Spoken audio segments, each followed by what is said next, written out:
Welcome everyone. This is the MasterClass. My name is Patricknazareth. I have around 30 years teaching experience and I would like to help dispel your doubts should you have any. Today we look at the chapter A Truly Beautiful Mind. This chapter is an autobiographical essay on Albert Einstein by an author who is unnamed. Have you ever been told by anyone in your family or in your school that you are not good for anything? So was Albert Einstein. He was born on the 14th of March 1879 in the German city of Ulm. There was no indication that he was destined to be a genius. In fact, his mother thought he was a freak because Albert had a head that was very large. He did not speak until he was 2.5 years old, and then he repeated everything he said twice. His playmates did not like to play with him. They called him Brother Boring. When his sister Maya was born, he wanted to know where were the wheels by which he could move, because the only thing that interested him were mechanical toys. His headmaster told his father that Albert would never amount to anything because he was not good at his studies at all. Einstein started learning to play a violin when he was 6 because his mother wanted to. He became a gifted player and he maintained this habit till his death. Albert Einstein was not actually a bad pupil. He just did not like the way the school had strict unchanging rules. Do this and not that. Do that and not this. He fought with the teachers often. And at the age of 15, he left the school for good. His parents had gone to Milan and he had been left with his relatives. He begged them and they allowed him to go for further education in Switzerland, which was a German-speaking region at that time, but much more liberal. Albert was highly gifted in mathematics and was very much interested in physics. He decided to study at a university in Zurich. Along with his studies, he found time to share interests with a fellow student, Mileva Maric, whom he found to be quite clever. This girl had come from a place called Serbia. She had come to Switzerland to study at Zurich because at that time it was one of the few places where women could get degrees. Einstein saw in her somebody like himself. Somebody who was constantly fighting against the people in their lives for education and less rules. They fell in love. Their love mixed science with tenderness. Like he wrote in a letter of his that he would be very happy and proud when their joint work on relativity would be brought to a victorious conclusion. At 21, Einstein graduated, but he was unemployed. He worked as a teaching assistant. He gave private lessons. And finally, in 1902, he got a job as a technical expert in the patent office at Bern. While he was supposed to be assessing other people's inventions, Albert was developing theories of its own, and he used to file them in his own desk drawer in the office, which he called the Bureau of Theoretical Physics. One of the most famous papers of 1905 was Einstein's theory of relativity, according to which he said time and distance are not absolute. He said that if you take two alarm clocks, if you take two accurate clocks, they will not continue to show the same time if they are taken on a journey, one going very fast and the other going very slow. Based on this, he gave us one of the most famous equations in the world, E is equal to mc squared, which denotes the relationship between mass and energy. But while Einstein was developing and solving some of the most difficult problems in physics, his private life was failing. He had wanted to marry Mileva right after his studies, but his mother objected. She did not want another bookish person like Albert in their life. Also, Mileva was 3 years too old for him, and she did not like the fact that she was a very intelligent girl. But Albert fought on, and they finally married in January 1903 and had 2 sons. The marriage broke because Mileva was unhappy being a housewife and being unable to pursue her studies. Years of constant fighting led to the couple finally breaking up in 1919, and in that same year, Einstein married his cousin Elsa. This new chapter in his personal life coincided with the rise to fame. In 1915, he had published his general theory of relativity, which provided a new interpretation of gravity. In 1919, there was an eclipse of the sun. This proved his theory was accurate. Einstein had correctly calculated in advance the extent through which the light from fixed stars would come through the sun's gravitational field. The newspapers called his work a scientific revolution. He received the Nobel Prize for Physics in 1921.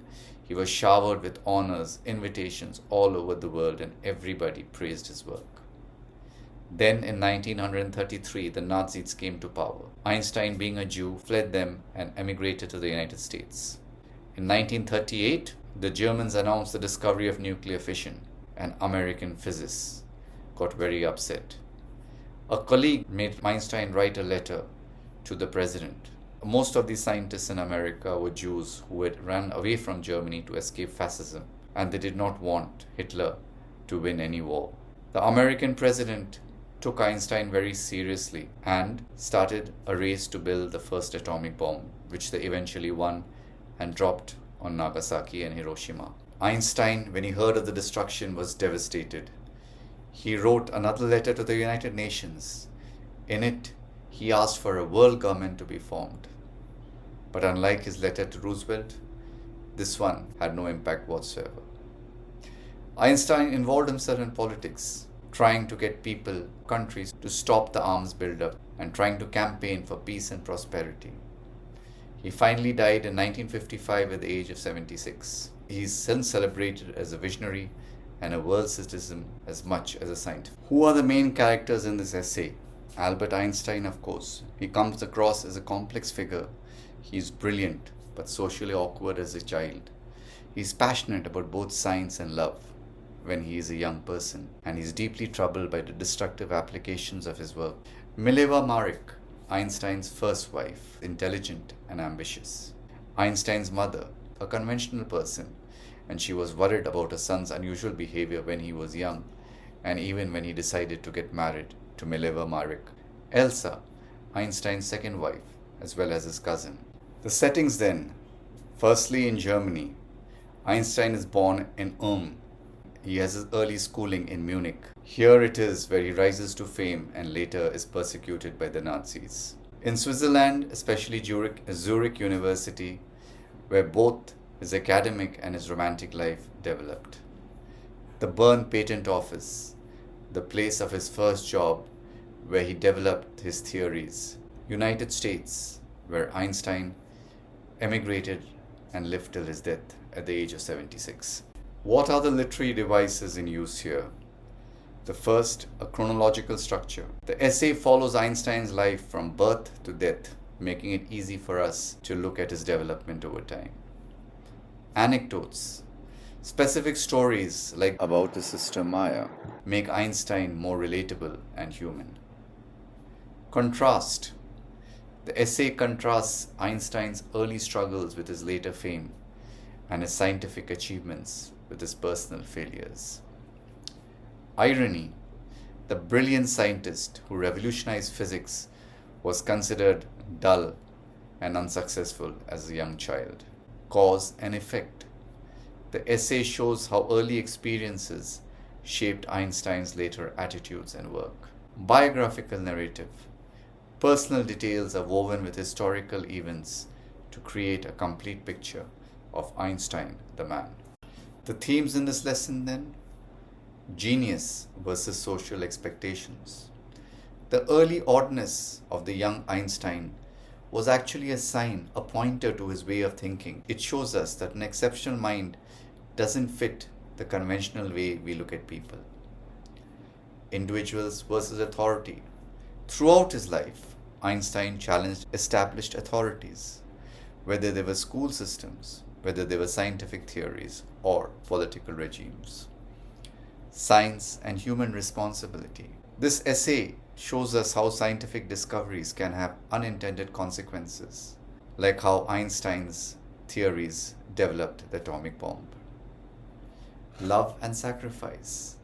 Einstein's personal relationship suffered because of his dedication to science, showing us that there is always a human cost to being a genius. Peace versus war.